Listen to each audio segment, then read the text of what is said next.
नमस्कार साथियों, स्वागत है आप सभी का डीयू की पढ़ाई हिंदी प्लेटफॉर्म पर। सब्सक्राइब कीजिए और देखिए सभी विषयों के लेक्चर्स और नोट्स हिंदी में। तो साथियों, इस वीडियो में हम श्री अरविंद के द्वारा लिखी गई पुस्तक गीता का परिचय में शामिल किए गए कुछ निबंधों को पढ़ने वाले हैं और ये आपके जो वैल्यू एडिशन कोर्स है उसमें सिलेबस में मेंशन किया गया है। तो श्री अरविंद यार एक महान दार्शनिक और एक महान योगी और बहुत ही राष्ट्रवादी व्यक्ति थे। डीयू का जो श्री अरविंदो कॉलेज है वो इन्हीं के नाम पे बना हुआ है। और श्री अरविंद ने बहुत सारे निबंध लिखे गीता के ऊपर। इनकी जो अपनी चेतना थी, अपनी समझ थी, उसके आधार पर इन्होंने बहुत सारी व्याख्याएँ लिखी हैं।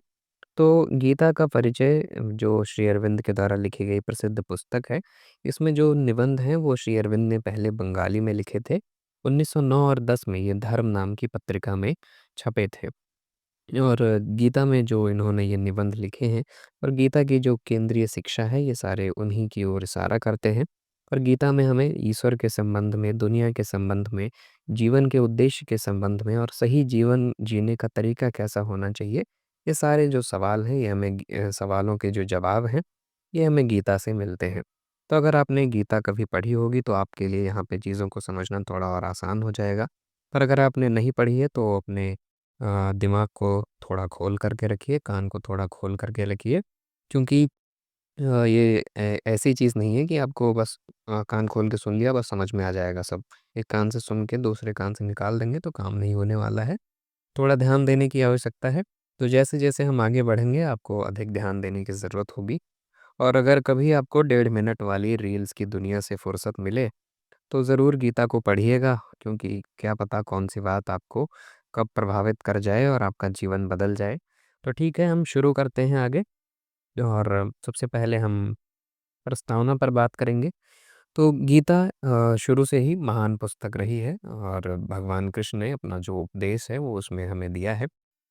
तो देखते हैं, गीता दुनिया के धर्म ग्रंथों में सबसे ऊपर है। गीता में जिस ज्ञान ज्ञान को संक्षेप में कहा गया है वो सर्वोच्च और गुप्त ज्ञान है। गीता में बताया गया धर्म का नियम सभी अन्य सही जीवन के नियमों का आधार है और उन्हें अपने दायरे में समेटे हुए है। गीता में दिखाया गया कर्म मार्ग दुनिया को ऊंचाइयों तक ले जाने का शाश्वत मार्ग है। तो गीता में हमें बहुत कुछ मिलता है। जो जीवन का असली रहस्य है, असली ज्ञान है, वो हमें गीता में दिखाया गया है। और जो जीवन जीने का एक सही नियम होना चाहिए, ये सब चीज़ें हमें गीता से सीखने को मिलती हैं। तो गीता एक अथाह समुद्र की तरह असंख्य रत्नों का स्रोत है। जैसे समुद्र में हमें बहुत सारे जो है रत्न मिलते हैं, बहुत सारी चीज़ें मिलती हैं, उसी तरीके से गीता का जो ज्ञान है वो भी अथाह है और इसमें व्यक्ति को बहुत कुछ सीखने को मिलता है। तो व्यक्ति इसकी गहराइयों को समझने में पूरा जीवन बिता सकता है, फिर भी इसके तले को नहीं छू सकता या यह अनुमान नहीं लगा सकता कि ये कितनी गहरी है। तो यहाँ पे अब श्री अरविंद कह रहे हैं कि कोई भी अपना पूरा जीवन बिता सकता है कि पूरे जीवन में हम गीता को ही पढ़ा है और गीता का ही ज्ञान अर्जित किया है, तो फिर भी इतना ज़्यादा अधिक गहरी है गीता कि व्यक्ति अपने पूरे जीवन में भी इसके तले को भी नहीं छू पाएगा या फिर ये अनुमान भी नहीं लगा सकता है कि गीता का जो अर्थ है वो कितना गहरा है। तो कोई 100 साल तक भी अगर खोज करे तो फिर भी वो इस अनंत भंडार के 100वें हिस्से के रत्न को ही इकट्ठा करना मुश्किल होगा। आप कितना भी इस पर रिसर्च कर लीजिए, खोज कर लीजिए, आप इसका जो ज्ञान है वो हमेशा के लिए आप ऐसा नहीं कह सकते कि बस सब कुछ मैंने अर्जित कर लिया। तो फिर भी अगर कोई इनमें से 1 या 2 रत्न पा ले तो गरीब आदमी अमीर हो सकता है, गहन विचारक को ज्ञान मिल सकता है, ईश्वर से नफ़रत करने वाला व्यक्ति भक्त बन सकता है और शक्तिशाली कर्मवीर अपने कार्यक्षेत्र में पूरी तरह से तैयार होकर अपने जीवन के उद्देश्य को पूरा करने के लिए वापस आ सकता है। तो अगर आप गीता के 1-2 रत्न को भी पा लेते हैं, गीता का थोड़ा-सा भी ज्ञान पा लेते हैं, उसको समझ लेते हैं, तो गरीब आदमी अमीर हो सकता है, उसका जीवन बेहतर हो सकता है, गहन विचारक को ज्ञान मिल सकता है, ईश्वर की भक्ति मिल सकती है और कर्मवीर अपने कार्यक्षेत्र में अपने जीवन का उद्देश्य पूरा करने के लिए वापस लौट सकते हैं। फिर आगे श्री अरविंद लिखते हैं कि गीता अनंत रत्नों की खान है। अगर इस खान से युगों तक रत्न निकाले जाते रहें तो भी आगे आने वाली पीढ़ियां नए और अनमोल रत्नों की प्राप्ति से हमेशा खुश और चकित होंगी। ऐसी है ये किताब जो गहन और रहस्यमय ज्ञान से भरी हुई है। तो गीता जो है ये इसमें अनंत रत्न है। हम इससे जो भी चीज़ें चाहें वो अर्जित कर सकते हैं और आने वाली पीढ़ियों को अनंत रत्न इसमें मिलते रहेंगे और कभी भी इसका जो ज्ञान है वो ख़त्म नहीं होगा। अलग-अलग लोग अलग-अलग तरीके से अपनी व्याख्या को जो है गीता से समझेंगे। गीता का जो ज्ञान है वो अपने रूप में समझेंगे और उन्हें अलग-अलग समय पे अपने चेतना के हिसाब से चीज़ें मिलती रहेंगी। फिर भी इसकी भाषा बिल्कुल स्पष्ट है, शैली सरल है और ऊपरी अर्थ आसानी से समझ में आ जाता है। इस अथाह समुद्र की सतह पर बस तैरते हुए गहराई में उतरे बिना भी शक्ति और आनंद में कुछ वृद्धि होती है। अगर आप ऊपर से भी थोड़ा बहुत गीता का इंट्रोडक्शन पढ़ते हैं, तो भी आपका जो ज्ञान है वो उसमें कुछ वृद्धि होगी, आनंद में कुछ वृद्धि होगी और आप में थोड़ी रुचि जगेगी इसकी गहराई को जानने में। इस रत्नों से जगमगाती खान के गहरे हिस्से में प्रवेश किए बिना सिर्फ इसके किनारों पर घूमकर भी घास के बीच बिखरे चमकदार रत्न मिल सकते हैं, जो हमारे जीवन को समृद्ध बनाए रखेंगे। तो अगर आप थोड़ा-सा भी इसके बारे में इसका इंट्रोडक्शन और सारांश कुछ भी समझने की कोशिश करते हैं, इसके ज्ञान को समझने की कोशिश करते हैं, तो भी आपका जो जीवन है वो समृद्ध हो जाएगा। गीता पर पहले भले ही हज़ार टीकाएँ लिखी जा चुकी हों, लेकिन ऐसा समय कभी नहीं आया जब एक नई टीका की ज़रूरत ना हो। तो अलग-अलग विद्वानों ने अपने ज्ञान और योग से जो उन्हें ईश्वरीय ज्ञान प्राप्त हुआ उसके माध्यम से टीकाएँ लिखी हैं, गीता की अलग-अलग रूप में व्याख्या की है। यथार्थ गीता, यथावत गीता, यथारूप गीता और बहुत सारी जो है व्याख्याएँ लिखी गई हैं गीता के ऊपर, श्लोकों का अर्थ लिखा गया है। सभी महापुरुषों ने अपने-अपने चेतना के आधार पर ज्ञान अपने साझा किए हैं। तो श्री अरविंद कहते हैं कि भले ही हज़ारों टीकाएँ लिखी जा चुकी हों, लेकिन कभी ऐसा समय नहीं आएगा जब एक नई टीका की ज़रूरत ना हो। यानी कभी ऐसा समय नहीं आ सकता कि अब ख़त्म हो गया, गीता का जो है परफ़ेक्ट एकदम व्याख्या कर दी गई है, ऐसा कभी नहीं हो सकता। ऐसा कोई विश्व प्रसिद्ध विद्वान या प्रखर ज्ञान वाला व्यक्ति नहीं हो सकता जो गीता पर एक ऐसी टीका लिख दे जिसे पढ़कर हम यह कह सकें कि यह काफ़ी है, अब गीता पर और टीका लिखी जाने की ज़रूरत नहीं होगी, सब कुछ समझ में आ गया है। ऐसा समय कभी आने वाला नहीं है। आने वाली पीढ़ियाँ इसमें से और बहुत सारे ज्ञान को जो है खोज करेंगी और कभी ऐसा समय नहीं आएगा जब एक नई व्याख्या की ज़रूरत गीता को ना हो। तो अपनी सारी बौद्धिक शक्तियों का उपयोग करने के बाद भी हम इस ज्ञान के कुछ पहलुओं को ही समझने और समझाने की उम्मीद कर सकते हैं। योग में लीन होकर या निष्काम कर्म के मार्ग पर ऊंचाई से ऊंचाई पर चढ़ते हुए हम केवल इतना ही कह पाएँगे कि हमने इसके कुछ सत्यों का अनुभव किया है या इस जीवन में गीता के 1 या 2 शिक्षाओं को व्यवहार में लाया है।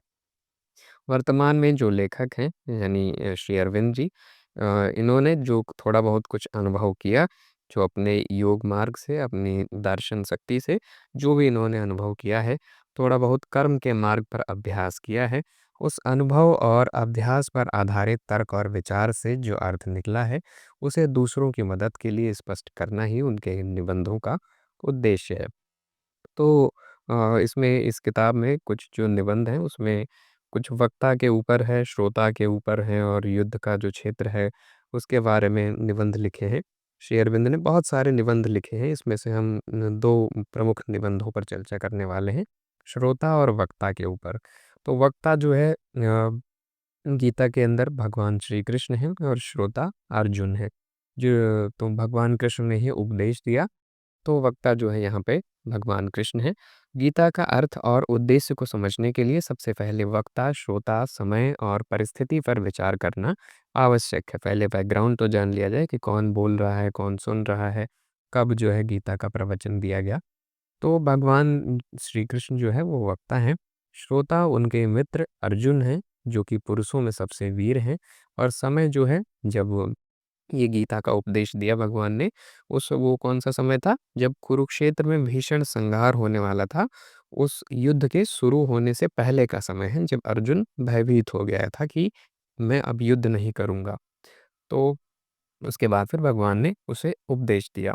तो कई लोग कहते हैं कि महाभारत केवल एक प्रतीक है। श्री कृष्ण ईश्वर हैं, अर्जुन मानव आत्मा है, धृतराष्ट्र के पुत्र आत्मा की प्रगति के आंतरिक शत्रु हैं, पांडव सेना मुक्ति की ओर ले जाने वाली शक्तियों का प्रतिनिधित्व करती है। तो श्री अरविंद यहाँ पे कह रहे हैं कि कई लोगों का ऐसा मानना है कि महाभारत को एक प्रतीकात्मक रूप से देखा जाना चाहिए। श्री कृष्ण ईश्वर का रूप है और अर्जुन जो है वो मानव आत्मा का रूप है, प्रतीक है। धृतराष्ट्र जो है वो आत्मा की प्रगति के जो आंतरिक शत्रु होते हैं, मनुष्य में आंतरिक बुराइयाँ होती हैं, उसका प्रतीक है। इस प्रकार से महाभारत को देखा जाना चाहिए, ऐसा कई लोग मानते हैं। लेकिन श्री अरविंद कहते हैं कि ये महाभारत को साहित्य जगत में एक निम्न स्थान पर रखना है और साथ ही गीता की गंभीरता, कर्मयोगी के जीवन के लिए इसकी उपयोगिता और मानवता की प्रगति के लिए इसकी उच्च शिक्षा को कम करना और नष्ट करना है। यानी अगर हम इस प्रकार से देखेंगे, प्रतीकात्मक रूप में देखेंगे तो हम गीता का जो गहन ज्ञान है, उसको हम ठीक तरीके से नहीं समझ रहे हैं और इसकी जो मानवता के लिए उपयोगिता है, उसको भी हम कम कर रहे होंगे। तो कुरुक्षेत्र का जो युद्ध है, वो केवल गीता के चित्र का ढाँचा ही नहीं है, ये गीता में दिए गए नियम को लागू करने का प्रमुख उद्देश्य और सर्वोत्तम अवसर है। कुरुक्षेत्र के महान युद्ध के लिए एक प्रतीकात्मक अर्थ स्वीकार करना गीता के नियमों को संन्यासवाद का नियम बना देने जैसा है। तो अगर कुरुक्षेत्र में जो युद्ध हुआ और इन चीज़ों को हम एक प्रतीकात्मक रूप में देखेंगे तो हम इसे गीता का जो अर्थ है, मूल अर्थ है, हम उसे स्वीकार नहीं कर पाएंगे और हम इसे ऐसे देखते हैं जैसे संन्यासवाद का जो नियम होता है वैसे बना देने जैसा है, जो कि संसार के जीवन पर लागू नहीं होता, संसारी जीवन पर लागू नहीं होता। आगे श्री अरविंद लिखते हैं कि श्री कृष्ण वक्ता हैं। शास्त्र भी कहते हैं कि श्री कृष्ण स्वयं ईश्वर हैं। गीता में भी श्री कृष्ण ने स्वयं को ईश्वर के रूप में घोषित किया है।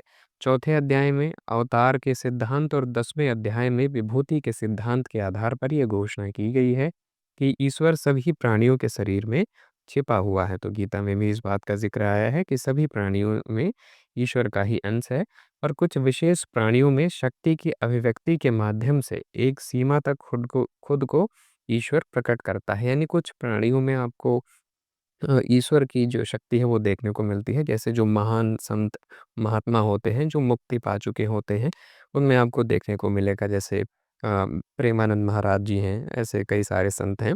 तो इनमें ईश्वर जो है अपनी शक्तियों को अभिव्यक्त करता है, एक सीमा तक खुद को प्रकट करता है और श्री कृष्ण के व्यक्तित्व में ये पूरी तरह से अवतरित होते हैं। और कई लोगों के अनुसार श्री कृष्ण, अर्जुन और कुरुक्षेत्र केवल रूपक हैं और गीता का सही अर्थ पाने के लिए इन रूपकों को अनदेखा करना चाहिए। तो हम रूपक का इस्तेमाल नहीं कर सकते, इन्हें हम प्रतीकात्मक रूप से नहीं ले सकते। लेकिन हम शिक्षा के इस हिस्से को नकार नहीं सकते। अगर अवतार का सिद्धांत है तो श्री कृष्ण को क्यों अनदेखा किया जाए? इसलिए स्वयं ईश्वर ही इस ज्ञान और शिक्षा के प्रस्तावक हैं। तो जो ज्ञान दिया है गीता में वो स्वयं श्री कृष्ण ने धरती पर आकर के बताया है। तो श्री कृष्ण एक अवतार हैं। उन्होंने मानव रूप में मनुष्य के शरीर और मन और आत्मा के नियम को स्वीकार किया है और उसके अनुसार ही अपनी लीला की है। तो जैसे हर व्यक्ति धरती पर अपना जीवन जीता है, ठीक वैसे ही श्री कृष्ण भी धरती पर अवतरित हुए हैं और मनुष्य के रूप में उन्होंने अपनी लीलाएँ की हैं। अगर हम उस खेल को स्पष्ट और गुप्त अर्थ को समझ सकें, तो हम इस सांसारिक खेल के अर्थ, उद्देश्य और विधि को भी समझ पाएँगे। इस महान खेल की मुख्य विशेषता थी पूर्ण ज्ञान से प्रेरित कर्म। उस कर्म और उस खेल के पीछे जो ज्ञान था, वही गीता में बताया गया है। तो महाभारत के श्री कृष्ण कर्म के नायक हैं, एक महान योगी हैं, एक महान संसारी व्यक्ति हैं, साम्राज्य के संस्थापक भी हैं, राजनीतिज्ञ भी हैं, योद्धा भी हैं, क्षत्रिय के शरीर में ब्रह्म के ज्ञाता भी हैं। तो यहाँ श्री कृष्ण के अलग-अलग रूपों को दिखाया जा रहा है, उनका जो है वर्णन कर रहे हैं श्री अरविंद। और वो बताते हैं कि श्री कृष्ण वहाँ पे महाभारत के युद्ध में नायक भी हैं और वो एक महान योगी भी हैं, जो जो ये गीता का ज्ञान दे रहा है, एक योगी के रूप में वो ज्ञान भी दे रहे हैं।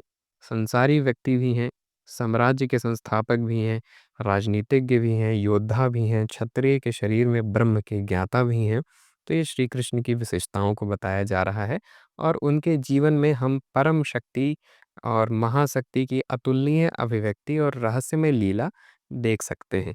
उसी रहस्य की जो व्याख्या है, वही गीता है। तो श्री कृष्ण तीनों लोकों के स्वामी हैं, विश्वव्यापी वासुदेव हैं और फिर भी इन सभी चीज़ों के बावजूद भी उन्होंने अपनी महानता को छिपाकर अपने पिता, पुत्र और भाई, पति, घनिष्ठ साथी, मित्र और शत्रु जैसे संबंध स्थापित करके मनुष्यों के साथ खेल रचा है। तो सभी संबंध उन्होंने स्थापित किए हैं धरती पर आकर के। उनके जीवन में आर्य ज्ञान का परम रहस्य और भक्ति मार्ग का उच्चतम अर्थ निहित है। उनके आवश्यक सिद्धांत भी गीता की शिक्षा का हिस्सा हैं। तो श्री कृष्ण का अवतार द्वापर और कलयुग के संधि काल में हुआ है। प्रत्येक विकास चक्र यहाँ पे श्री अरविंद ने श्री कृष्ण के जन्म के बारे में वर्णन किया है और कलयुग, सतयुग, द्वापर युग के बारे में थोड़ी-सी चीज़ें लिखी हैं। तो वो आगे लिखते हैं कि प्रत्येक विकास चक्र कल्प में भगवान ऐसे ही संधि काल में पूर्ण रूप से अवतरित होते हैं। कलयुग 4 युगों में सबसे निकृष्ट और सब साथ ही सबसे श्रेष्ठ भी है और कहा भी जाता है, हम ये चीज़ सुनते भी आए हैं कि देवता भी कलयुग में धरती पर जन्म लेने के लिए बहुत ही उत्सुक रहते हैं क्योंकि यही मुक्ति का काल है और यही सबसे निकृष्ट काल भी है। जो कलयुग है, ये इस चारों युगों में सबसे निकृष्ट भी है। मानवता में जो है यहाँ पे चरम पतन भी देखने को हमें मिलता है और नकारात्मक चीज़ें भी देखने को मिलती हैं और साथ ही यही वो धरती होती है जहाँ पे लोग मुक्त होते हैं और मोक्ष को प्राप्त करते हैं। इसीलिए कलयुग को सभी युगों में सबसे निकृष्ट और सबसे श्रेष्ठ भी माना गया है। तो ये कली के शासन का काल है। कली यानी नकारात्मक ऊर्जा, आप इसे समझ सकते हैं और ये पाप का प्रेरक और मनुष्य की प्रगति का प्रमुख शत्रु है। कली के शासन के दौरान मनुष्य का चरम पतन होता है, लेकिन बाधाओं से लड़कर शक्ति में वृद्धि होती है और पुराने के विनाश से नया सृजन होता है। जब हम कलयुग में, आज के समय में चीज़ों से लड़ते हैं, युद्ध करते हैं, अपनी आंतरिक शक्ति को बढ़ाते हैं, तो जो हमारी पुरानी बुराइयाँ हैं वो नष्ट होती हैं और नई जो आदतें हैं वो हम में आती हैं, नई चीज़ों का सृजन होता है और ये प्रक्रिया कलयुग में भी देखी जा सकती है। दुनिया के विकास के क्रम में जो बुराई के तत्व नष्ट होने वाले हैं, वे ही असाधारण वृद्धि के माध्यम से समाप्त होते हैं। दूसरी ओर नए सृजन के बीज बोए जाते हैं और अंकुरित होते हैं। ये बीज बाद में आने वाले सतयुग के वृक्ष बनते हैं। इसके अलावा जैसे ज्योतिष में किसी विशेष ग्रह की दशा में सभी ग्रह अपनी उपदशाएं भोगते हैं, वैसे ही कलयुग की दशा में चारों युग, सत्य, त्रेता, द्वापर युग और कलयुग बार-बार अपनी उपदशा को भोगते हैं।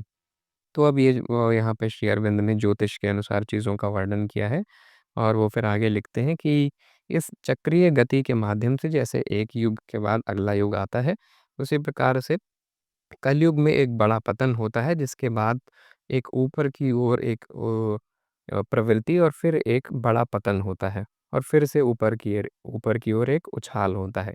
ये सब ईश्वर के उद्देश्यों की पूर्ति करते हैं। द्वापर और कली के संधि काल में ईश्वर अपने अवतार के माध्यम से बुराई की असाधारण वृद्धि को अनुमति देता है। तो जब ईश्वर का अवतार होता है उस समय बुराई अपने चरम पर होती है और बुराई को फिर वो नष्ट करते हैं ईश्वर अवतार लेकर के और अच्छाई के बीज बोता है और उनके अंकुरण के लिए अनुकूल परिस्थितियां तैयार करता है। फिर कलयुग की शुरुआत होती है। श्री कृष्ण ने गीता में ये वह गुप्त ज्ञान और कार्य पद्धति छोड़ी है जो सतयुग लाने के लिए उपयोगी होगी। जब कली की सत्य उपदशा का समय आता है, तब गीता के ज्ञान का विश्वव्यापी प्रचार अपरिहार्य है। और श्री अरविंद ने कहा है कि अब वह समय आ गया है, इसीलिए गीता की मान्यता कुछ बुद्धिमान और विद्वान पुरुषों तक सीमित न रहकर सामान्य पुरुषों और विदेशों में भी फैल रही है। तो श्री अरविंद के अनुसार ये कलयुग की सत्य उपदशा का समय है और इसी समय में गीता का जो प्रचार प्रसार है वो विश्वव्यापी होगा और हर मनुष्य तक गीता का जो ज्ञान है वो पहुंचना आवश्यक होगा। तो इसीलिए वक्ता श्री कृष्ण को उनके वचन गीता से अलग करना संभव नहीं है। उन्होंने जो ज्ञान दिया गीता का, उससे हम उन्हें अलग करके नहीं देख सकते।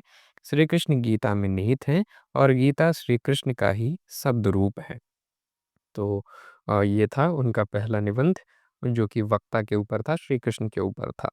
आगे देखते हैं यहाँ पे हम श्रोता के ऊपर निबंध है। श्रोता जो है वो वीर अर्जुन है। तो गीता में दिए गए ज्ञान का प्राप्तकर्ता महान देवराज इंद्र का पुत्र तथा पांडवों में सर्वश्रेष्ठ वीर अर्जुन है। हो सकता है आप सोच रहे हो कि देवराज इंद्र का पुत्र कैसे है? तो जैसे हम पवन पुत्र हनुमान कहते हैं। हालाँकि हनुमान जी जो है वो पवन देव के बायोलॉजिकल पुत्र नहीं हैं। उनका लेकिन संबंध उनसे जोड़ा जाता है। वो माता अंजनी और केसरी वानरराज केसरी के पुत्र थे। इसी तरीके से वीर अर्जुन का संबंध भी देवराज इंद्र से है। इसीलिए यहाँ पे ये लिखा है श्री अरविंद ने कि गीता में दिए गए ज्ञान का प्राप्तकर्ता महान देवराज इंद्र का पुत्र तथा पांडवों में सर्वश्रेष्ठ वीर अर्जुन है। जैसे वक्ता को अनदेखा करके गीता का उद्देश्य और छिपा हुआ अर्थ खोजना कठिन है, उसी प्रकार श्रोता की उपेक्षा करने से अर्थ का पता नहीं चलता है। यानी हम सिर्फ श्री कृष्ण के ही वचनों को पढ़ करके गीता का अर्थ नहीं समझ सकते हैं। हमने हमें जो श्रोता है, यानी जिसने उस ज्ञान को सुना है, उसके बारे में भी पढ़ना होगा। उसने जो प्रश्न किए उसको भी जानना होगा, तभी हम गीता का जो मुख्य उद्देश्य है, जो ज्ञान है, वो ठीक तरीके से समझ पाएँगे। तो वक्ता और श्रोता दोनों को ही ठीक तरीके से जानना ज़रूरी है। अर्जुन श्री कृष्ण का घनिष्ठ साथी है। जो लोग श्री कृष्ण के समकालीन हैं और उसी कार्यक्षेत्र में आए हैं, वो मानव रूप में परम पुरुषोत्तम के साथ अपनी-अपनी क्षमता और पूर्व कर्मों के अनुसार विभिन्न प्रकार के संबंध स्थापित करते हैं। यानी श्री कृष्ण के समय में जो भी उनके साथ और भी लोग थे, उनके अपने कर्मों के अनुसार अलग-अलग संबंध भगवान श्री कृष्ण से रहे हैं। जैसे उद्धव श्री कृष्ण के परम भक्त थे, एक सात्विक और निष्ठावान और अनुयायी और उनके साथी थे। इसी तरीके से राजा युधिष्ठिर जो हैं वो उनके रिश्तेदार और एक मित्र रहे हैं, जो कि उनकी सलाह से प्रभावित होते हैं। लेकिन कोई भी श्री कृष्ण के साथ अर्जुन जितना घनिष्ठ संबंध नहीं स्थापित कर सका। गीता के ज्ञान के लिए भी उन्होंने अर्जुन को ही चुना। तो एक ही उम्र के दो व्यक्तियों के बीच संभव सभी घनिष्ठ और प्रिय संबंध श्री कृष्ण और अर्जुन के बीच मौजूद थे। अर्जुन श्री कृष्ण के भाई, उनके सबसे करीबी मित्र और उनकी बहन सुभद्रा के पति हैं। यानी श्री कृष्ण और बलराम की जो बहन थी सुभद्रा, उनकी शादी अर्जुन से हुई थी। और ये अर्जुन जो है वो उन्हें अपने हृदय के समान प्रिय है। चौथे अध्याय में भगवान ने इसी घनिष्ठता को और गीता के परम रहस्य को सुनने के लिए अर्जुन को एकमात्र उपयुक्त व्यक्ति के रूप में चुनने का कारण बताया है।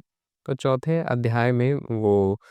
अध्याय के तीसरे श्लोक में भगवान ने बताया है कि उन्होंने अर्जुन को ही क्यों चुना। क्या कारण था इसके पीछे क्या कारण था कि अर्जुन को ही गीता के ज्ञान के लिए चुना गया। तो एक श्लोक आया है चौथे अध्याय में, तीसरा श्लोक है, सा एवायम मया ते अद्य योगः प्रोक्तः पुरातनः भक्तो असि मे सखा चेति रहस्यम योदुत मम। ठीक है? तो इसका अर्थ है, ये पुराना और विस्मृत योग मैंने आज तुम्हें बताया है, क्योंकि तुम मेरे घनिष्ठ मित्र और भक्त हो। क्योंकि ये योग संसार का सर्वश्रेष्ठ और परम रहस्य है। 18वें अध्याय में भी उन्होंने कर्मयोग के मूल सिद्धांत की व्याख्या करते हुए फिर इस बात को दोहराया है कि सर्वगुह्यतमाम भूयः शृणु मे परम वचः इष्टो असि मे दृढ़मिति ततो वक्ष्यामि ते हितम्। इसका अर्थ है कि एक बार फिर तुम मेरे परम वचन को सुनो, जो सबसे अधिक गोपनीय है। तुम मुझे अत्यंत प्रिय हो, इसलिए मैं तुम्हें सभी मार्गों में श्रेष्ठ मार्ग के बारे में बताऊंगा। ये दोनों श्लोक वैदिक शास्त्रों की ही तरह हैं, जैसे कि कठोपनिषद में कहा गया है। एक श्लोक और आगे यहाँ पे लिखा है उन्होंने। तो ये इन दो श्लोकों के माध्यम से भगवान श्री कृष्ण ने बताया कि गीता में जो मैं ज्ञान तुम्हें दे रहा हूँ, ये तुम्हें इसलिए दे रहा हूँ क्योंकि तुम सबसे मुझे प्रिय हो और तुम ही सबसे योग्य व्यक्ति हो इस ज्ञान के लिए। आगे अरविंद ने व्याख्या की है कि कैसे वो अर्जुन जो है एक योग्य व्यक्ति है, आगे हम देखेंगे। यहाँ पे उन्होंने पहले कठोपनिषद के एक श्लोक का वर्णन किया है कि नायमात्मा प्रवचनेन लभ्यो न मेध्या न बहुना श्रुतेन। ये मे वैश वृणुते तेन लभ्यस्तस्येस आत्मा विवृणुते तनूम स्वाम। इसका अर्थ है कि ये परम आत्मा दार्शनिक की व्याख्या से, ना बुद्धि से, ना ही शास्त्रों के व्यापक ज्ञान से प्राप्त की जा सकती है। तो आत्मा जो है जिसको हम सोल कहते हैं अंग्रेजी में, आत्मा वो किसी दार्शनिक की व्याख्या से नहीं समझी जा सकती, ना हम इसे बुद्धि से समझ सकते हैं, ना ही शास्त्रों के व्यापक ज्ञान से हम इसे समझ सकते हैं। ये इन सब चीज़ों से परे जा कर के हम आत्मा को प्राप्त कर सकते हैं। तो ये केवल उसी को ही प्राप्त हो सकता है जिसे ईश्वर ने चुना है, केवल उसी को इस परम आत्मा के दर्शन होते हैं और इसीलिए वही व्यक्ति गीता में दिए गए ज्ञान का उपयुक्त प्राप्त करता है, जो ईश्वर के साथ मित्रता और अन्य मधुर संबंध स्थापित करने में सक्षम है। यानी ईश्वर के साथ जो अपनी करीबी बना पाएगा, वही गीता में दिए गए ज्ञान का उपयुक्त प्राप्तकर्ता होगा। तो अर्जुन जो है वो सबसे करीबी था भगवान श्री कृष्ण का और पूर्ण रूप से उसने अपने आप को समर्पित कर दिया था। इसीलिए वो गीता में दिए गए ज्ञान का उपयुक्त प्राप्त करता है। आप देखते होंगे कि कई बारी बहुत सारे लोग कहते हैं कि हमने गीता पढ़ी भैया और कुछ समझ में ही नहीं आया। तो मेन बात वहाँ पे ये है कि आपने पूरी तरीके से जो गीता का अर्थ है वो समझा नहीं। जो आपने समझना चाहिए था, जो ईश्वर के साथ आपने एक भावना स्थापित करनी चाहिए थी या ये एक तरीके से ये भी कह सकते हैं कि आपके ज्ञान और बुद्धि का स्तर अभी वैसा नहीं हुआ है कि गीता में दिए गए ज्ञान के लिए आप उपयुक्त व्यक्ति हों उसको समझने के लिए। तो इसीलिए लोगों को नहीं समझ में आता है। आगे श्री अरविंद ने लिखा कि इसका एक और महत्वपूर्ण निहितार्थ है। भगवान ने अर्जुन को चुना क्योंकि उसमें एक भक्त और मित्र दोनों ही थे। यानी वो भक्त भी था भगवान श्री कृष्ण का और उनका सबसे करीबी मित्र भी था। तो भक्त कई प्रकार के होते हैं। सामान्यतः जब हम भक्त की बात करते हैं तो हमारे दिमाग में एक गुरु और शिष्य के संबंध की छवि आती है ना? तो ऐसी भक्ति जिसमें हम गुरु और शिष्य को याद करते हैं, उसमें प्रेम तो निश्चित रूप से होता है, लेकिन आम तौर पर जब वहाँ पे आज्ञाकारिता, सम्मान और अंधभक्ति जैसी चीज़ें होती हैं। तो जो शिष्य होता है वो गुरु की बातों में हाँ मिलाएगा कि जी गुरुजी, जो भी आप कहें वही सही। आज्ञाकारिता और सम्मान जैसी चीज़ें होंगी।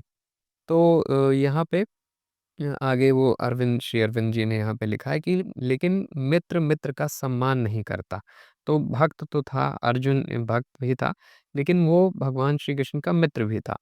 तो अब वहाँ आगे व्याख्या कर रहे हैं कि लेकिन मित्र मित्र का सम्मान नहीं करता। मित्र जो है वो एक दूसरे के साथ मजाक भी करते हैं, खेलते हैं, मौज मस्ती करते हैं, प्यार भरे शब्दों का प्रयोग करते हैं, खेल खेल में एक दूसरे को चिढ़ा भी सकते हैं और यहाँ तक कि दूसरे को अनादर भी कर सकते हैं, गाली गलौज भी कर सकते हैं और एक दूसरे से अनुचित मांगे भी कर सकते हैं।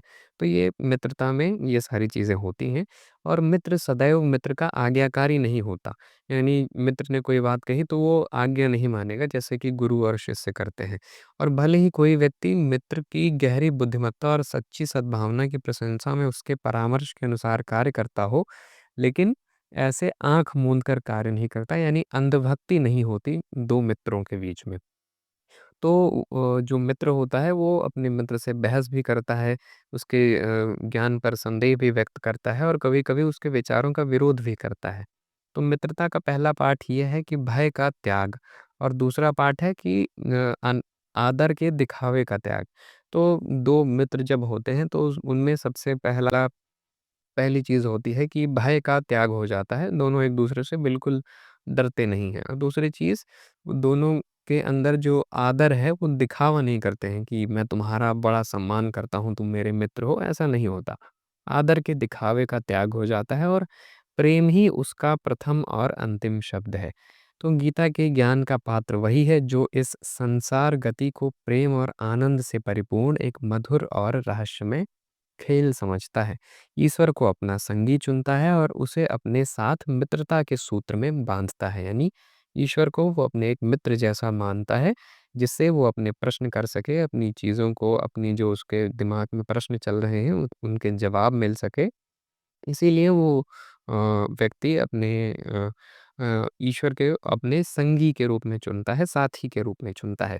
तो गीता के ज्ञान का पात्र वही है जो ईश्वर की महानता और शक्ति को, उसके विवेक की गहराई को और उसकी विकरालता को भी समझता है, फिर भी घबराता नहीं है और बिना किसी भय के मुस्कुराते हुए उसके साथ खेलता है। तो गीता के ज्ञान का पात्र जो है वही व्यक्ति है जो ईश्वर की महानता को भी समझता हो, उसकी शक्ति को भी समझता हो, ईश्वर की जो बुद्धि है उसमें जो विवेक है उसकी गहराई को भी समझे, उनकी विकरालता को भी समझे, लेकिन फिर भी उनसे डरे नहीं, उनके साथ मित्रवत संबंध स्थापित करे और मुस्कुराते हुए उनके साथ खेल-खेल में चीज़ों को जो है उनके साथ लीलाएँ करे। तो गुरु-शिष्य का जो संबंध है यदि मित्रता पर आधारित हो, तो बहुत मधुर हो जाता है। क्योंकि मित्र जब होते हैं गुरु और शिष्य तो वो आपस में बातचीत कर सकते हैं और जो शिष्य है उससे खूब सारे प्रश्न करेगा और उसे मित्र की तरह जो है ट्रीट करेगा। तो ठीक ऐसे ही संबंध अर्जुन ने गीता के प्रवचन के आरंभ में श्री कृष्ण के साथ स्थापित किया था। और आप मेरे सबसे अच्छे शुभचिंतक हो और मित्र हो, मैं किस और की शरण जाऊँ? ये जो है लाइन ये गीता के एक श्लोक से ली गई है।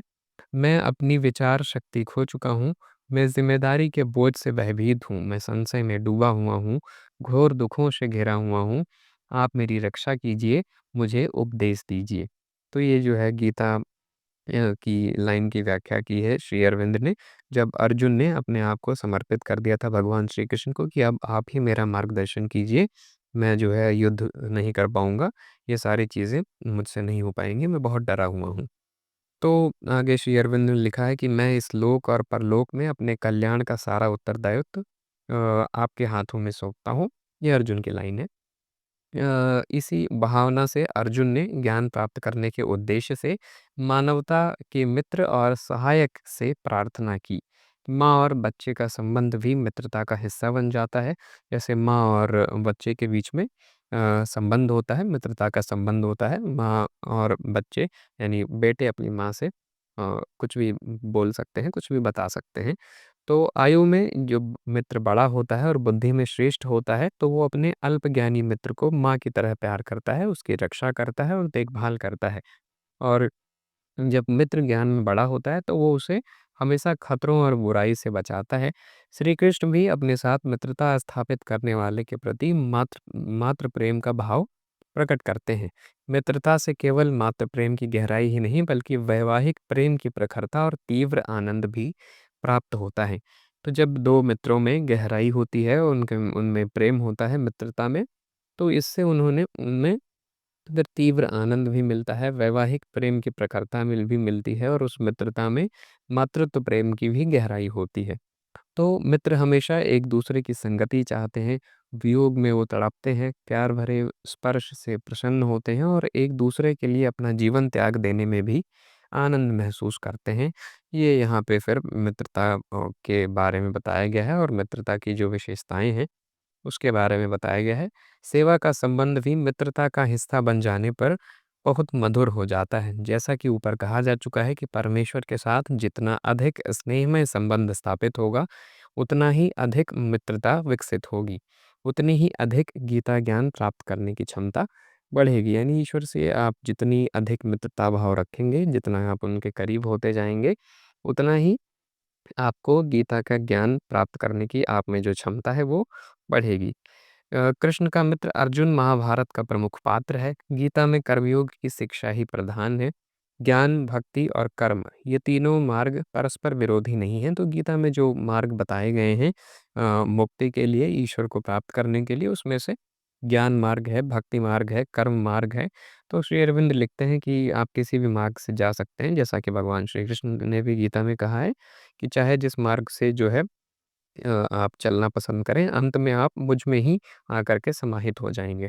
तो श्री अरविंद लिखते हैं कि ये तीनों मार्ग परस्पर विरोधी नहीं हैं। ये तीनों मार्ग जो हैं वो एक ही तरह की शिक्षा है और कर्म मार्ग में ज्ञान पर आधारित और भक्ति द्वारा दी गई शक्ति से कर्म करना ईश्वर के उद्देश्य के लिए, उसके आदेश पर और उसके साथ एकता में कार्य करना यही गीता की शिक्षा है। यानी कर्म मार्ग पर जो है भक्ति से जो आपको शक्ति मिलती है, उसके आधार पर, अपने ज्ञान के आधार पर और ईश्वर को प्राप्त करने के उद्देश्य से कर्म करते रहना, यही गीता की शिक्षा है।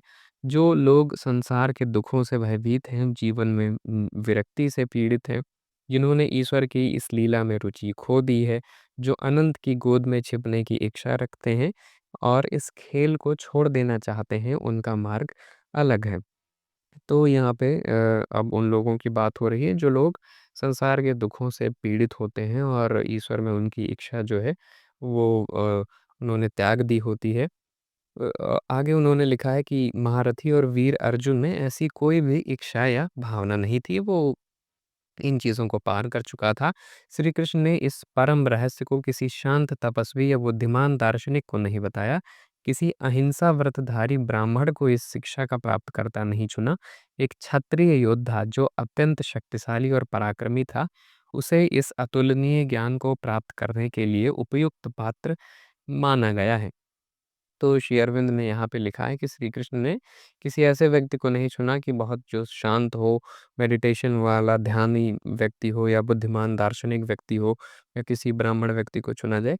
उन्होंने ऐसे व्यक्ति को चुना जो कि एक अत्यंत शक्तिशाली और पराक्रमी क्षत्रिय योद्धा था। अब यहाँ पे क्षत्रिय का मतलब जो है जाति विशेष या वर्ण विशेष से नहीं है।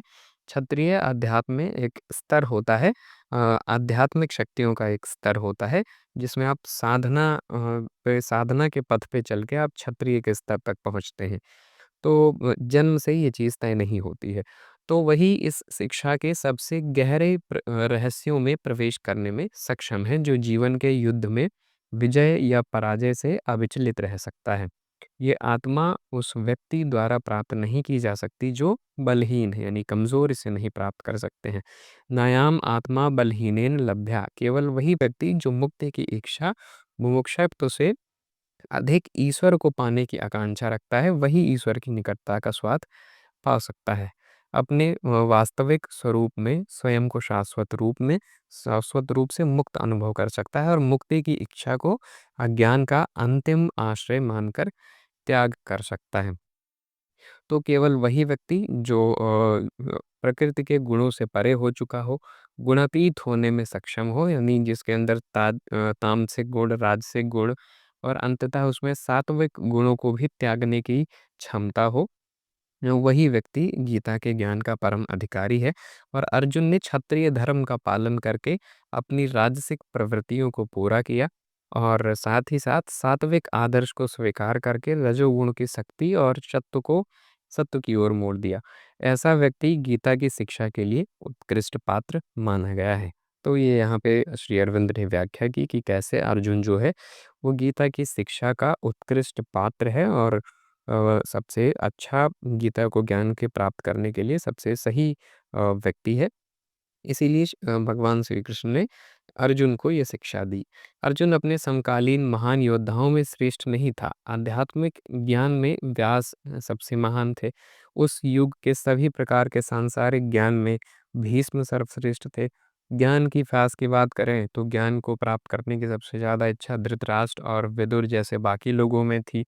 और संतता और सात्विक गुणों की बात करें तो युधिष्ठिर सर्वश्रेष्ठ थे। भक्ति में उद्धव और अक्रूर के बराबर कोई नहीं था और कर्ण तो जन्म से ही महान थे, शक्ति और साहस में सबसे ज़्यादा अग्रणी थे।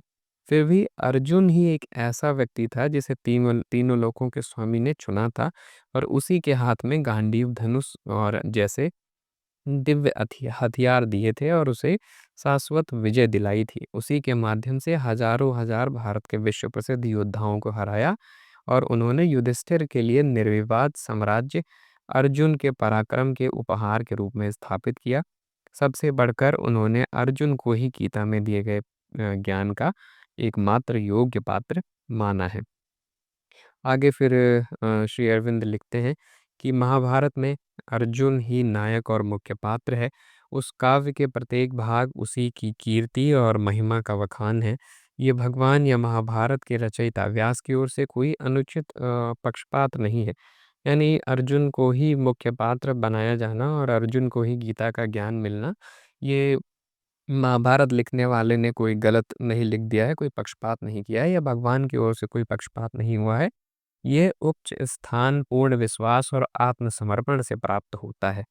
जो व्यक्ति पूर्ण विश्वास और श्रद्धा के साथ परम को समर्पित होता है, अपने हित अहित पुण्य या पाप की सारी जिम्मेदारी त्याग देता है, जो अपने प्रिय कर्मों में आसक्त न होकर इष्ट के कहे अनुसार कार्य करता है, जो अपनी प्रवृत्तियों को संतुष्ट करने के बजाय उससे प्राप्त प्रेरणाओं को स्वीकार करता है, जो अपने द्वारा प्रशंसित गुणों का आदर करने के बजाय उसके द्वारा दिए गए गुणों और प्रेरणाओं को अपने कार्य में उपयोग करता है, वही निस्वार्थ और निष्ठावान कर्मयोगी परम का सबसे प्रिय मित्र और उसकी शक्ति का सर्वश्रेष्ठ वाहक बनता है।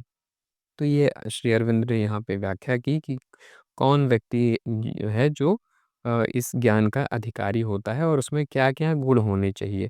और उन्होंने लिखा कि पूरी श्रद्धा से ईश्वर के प्रति समर्पण होना चाहिए, तभी आप जो है इस ज्ञान के अधिकारी हो सकते हैं। उसी के माध्यम से संसार के महान कार्य संपन्न होते हैं, जिसमें ये सारे गुण होते हैं। इसी प्रकार से जो इस्लाम के संस्थापक रहे हैं, मोहम्मद साहब, वो भी इसी प्रकार के एक परम योगी थे। जैसे एक अर्जुन था। अर्जुन भी इस आत्मसमर्पण के लिए सदैव तत्पर रहते थे। ये प्रयास ही श्री कृष्ण के प्रेम और संतुष्टि का कारण था।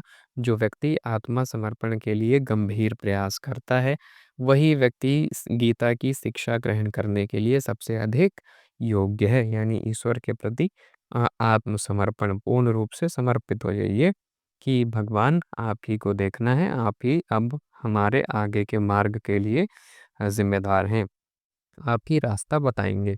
तो श्री कृष्ण उसके गुरु और मित्र बन जाते हैं तथा इस लोक और परलोक में उसकी सारी ज़िम्मेदारी अपने ऊपर ले लेते हैं।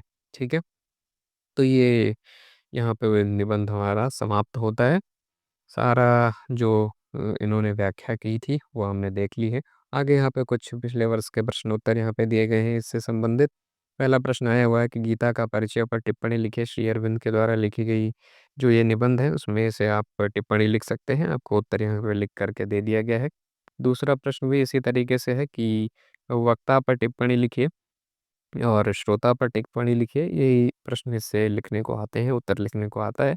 तो श्री अरविंद के गीता का परिचय में वक्ता पर टिप्पणी लिखिए, यानी भगवान श्री कृष्ण के जो ज्ञान दिया उन्होंने, जो व्याख्या की श्री अरविंद ने, उस पर टिप्पणी लिखना है। फिर यहाँ पे श्रोता पर टिप्पणी लिखने को आया हुआ है। तो श्रोता अर्जुन था, अर्जुन के ऊपर यहाँ पे टिप्पणी लिखनी थी। और फिर संदर्भ सहित व्याख्या भी आ जाती है कभी-कभी। तो एक लाइन आपको उठा करके दे दी गई है, जिसका मैंने अभी ज़िक्र किया था ऊपर। ये गीता अथाह समुद्र के रत्नों की तरह एक खान की तरह होती है, जहाँ गीता अथाह समुद्र की तरह असंख्य रत्नों का स्रोत है और व्यक्ति इसकी गहराइयों को समझने में पूरा जीवन बिता सकते हैं और फिर भी इसके तले को नहीं छू सकता या ये अनुमान नहीं लगा सकता कि ये कितनी गहरी है। तो संदर्भ सहित व्याख्या करनी थी। ये प्रारंभिक भाग जो था प्रस्तावना, उसमें ये लाइन आई हुई थी। मैंने आपको व्याख्या भी बता दी थी। तो यहाँ पे आपको उत्तर में व्याख्या भी लिख करके दे दी गई है। आप पीडीएफ से पढ़ लीजिएगा इन सभी चीज़ों को। और हम वीडियो को यहीं पे समाप्त करेंगे। पीडीएफ का लिंक आपको डिस्क्रिप्शन में मिल जाएगा। Social media pages, WhatsApp channel, Telegram channel, Instagram page, सारी चीज़ें जाके फॉलो कर लीजिएगा। और कमेंट बॉक्स में अपनी सुझाव और प्रतिक्रिया देना बिल्कुल ना भूलें। वीडियो यहीं पे हम समाप्त करते हैं। So please give your suggestions and feedback in the comment.